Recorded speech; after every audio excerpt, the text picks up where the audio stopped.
What's good? We're back in this thing, and today, honestly, I think I might have found one of the most underrated transitions, and for how simple it is, it's so fire. It's really good for like high energy songs, but you can do it honestly anywhere. Actually really quick to do, so let's get into the video and just break it down. All right, so now that we're in Premiere, I just want to go ahead and show you the effect. It's like this really cool transition with crazy colors. I think it looks really good in high energy songs and just kind of a good way to transition between clips. I'll kind of go slow and show you an example of what this looks like. This frame looks so crazy to me. So to get these crazy colors and everything, I'm actually using my thermal preset. I wanted to give more value to people that bought the thermal preset because I kind of made it and then didn't really show a bunch of uses, but honestly, there's so many different uses and they're all really fire. So if you want to go ahead and cop the thermal pack, I'll have it linked down below. And if you use the code CRAZY at checkout, I'll give you 10% off. It's available for Premiere Pro and After Effects, or you can get the bundle with both. That's what I'd recommend just in case you want to use it in either or program. So yeah, if you haven't copped it already, it's a great time to do it. Also, if you want this footage, I'm actually hosting a contest right now. If you didn't already know, it's with Dryboy, and all this footage you're seeing here is in the contest. You can enter 100% for free. There's a prize pool of $1,000. Winner gets the official music video on my channel. There's a bunch of cool stuff, and honestly, the people that are entering are really talented. So if you want to practice learning some effects, as well as get a chance to win some money and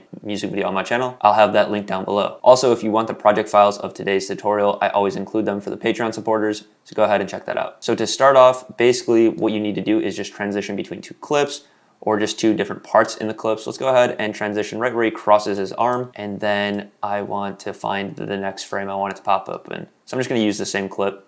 Let's go ahead and do where he kind of shushes the camera right here. And then what I like to do for this transition is just go ahead and press R on your keyboard, or if that doesn't bring up the rate stretch tool, just go ahead to your toolbar, go to the rate stretch tool and click that. And let's go 3 frames from where we cut, and then go ahead and just drag that. So if you're not using the same exact clip where you just have a gap in the middle, just go ahead and take a little bit before or a little bit after the transition. I'll show you in a second here. So for this frame, for example, we're transitioning between 2 clips.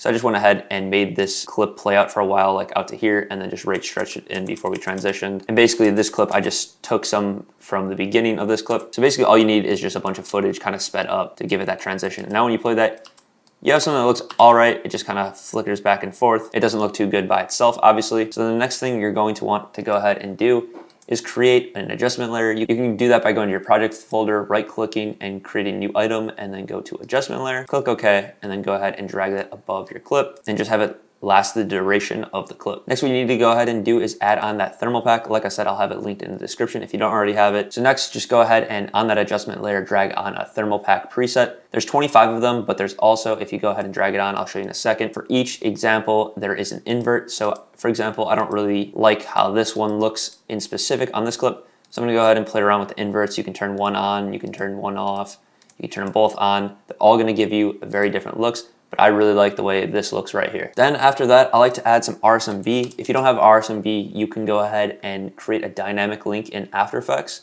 and use forced motion.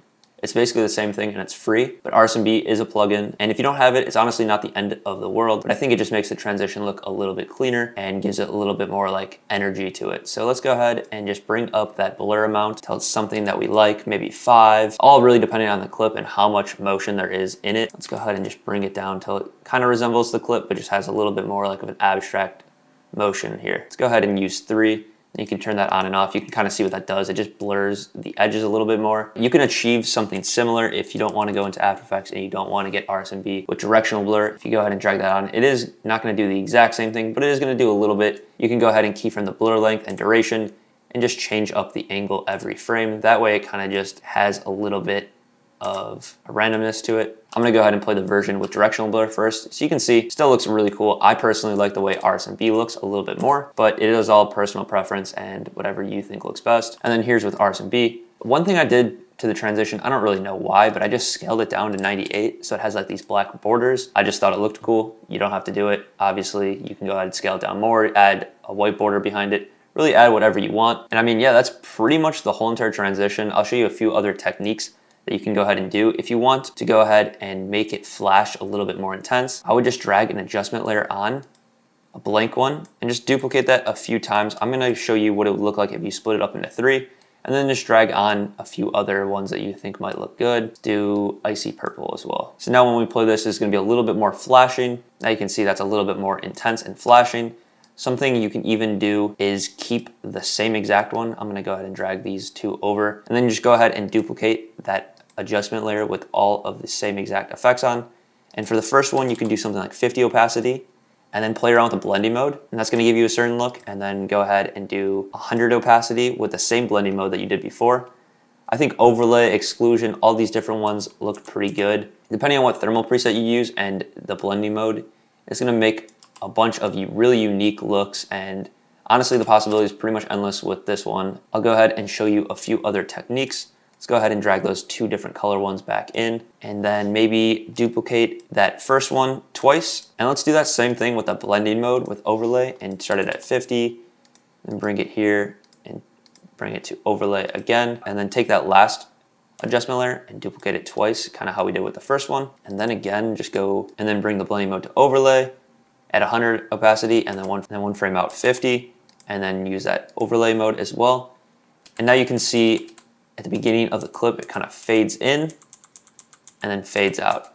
That's just a little bit smoother and less harsh of a way to do the transition, and I think that looks good as well. For this one, personally, I think I'm a fan of how just these three colors look because they look really good together. But as you can see, I used a bunch of different techniques. Like here, the first one, I did that overlay blending mode with 50%, then went into 3 clips. That looks really good. This one I used the same thermal preset all the way through. Basically just added RSMB, scaled it down a little bit, and then added that thermal preset and just called it good. I think that one's actually my favorite, and it's super, super basic of a transition. Honestly, takes like 30 seconds to make, but you get the idea. You can go ahead and play around with it as much as. And then this one, I basically did that method where it was 50%, 100%, and then the full thing.